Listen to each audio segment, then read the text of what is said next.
Welcome back. ప్రత్యేక హోదా కోసం పోరు మరింత ఉధృతం చేసేందుకు సిద్ధమవుతోంది ఏపీ కాంగ్రెస్. స్పెషల్ ప్యాకేజీ బూటకమంటున్న కాంగ్రెస్ దానిపై ప్రజాభిప్రాయ సేకరణకు ఏర్పాట్లు చేసుకుంటోంది.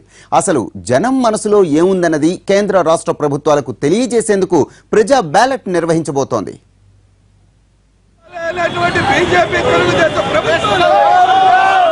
ప్రత్యేక హోదా రాజకీయాలు ఏపీలో కీలకంగా మారటంతో ప్రజాభిప్రాయ సేకరణకు రంగం సిద్ధం చేస్తోంది కాంగ్రెస్. హోదాతో వచ్చేదానికంటే ప్యాకేజీతో వచ్చేదే బెటర్ అంటూ కేంద్ర రాష్ట్ర ప్రభుత్వాలు ఊదర కొడుతున్నాయి. మీది తప్పంటూ ప్రతిపక్షాలపై విమర్శలు గుప్పిస్తున్నాయి. ఈ సమయంలో కేంద్రం ప్రకటించిన ప్యాకేజీపై ప్రజాభిప్రాయ సేకరణకు బ్యాలెట్ నిర్వహిస్తామంటోంది పీసీసీ. తెలుగుదేశం బీజేపీ పోటీలు పడి మేము ప్రజల దగ్గర పోతాం.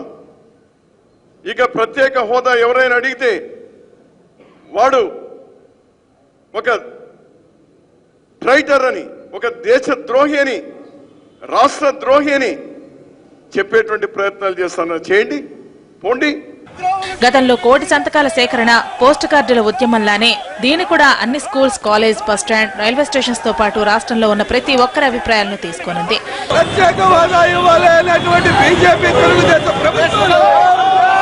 ఏపీకి ప్రత్యేక హోదా ఇస్తామని బీజేపీ ప్రకటన చేసిన తిరుపతి నుంచే ప్రజా బ్యాలెట్ ను ప్రారంభిస్తామని ప్రకటించిన రఘువీర త్వరలోనే షెడ్యూల్ విడుదల చేస్తామన్నారు. మేము కూడా నిర్ణయించుకున్నాం. మేము కూడా కాంగ్రెస్ పార్టీగా ప్రజల అభిప్రాయాన్ని ప్రజా బ్యాలెట్ ద్వారా రెఫరెండం తీయడానికి మేము కూడా పోతున్నాం.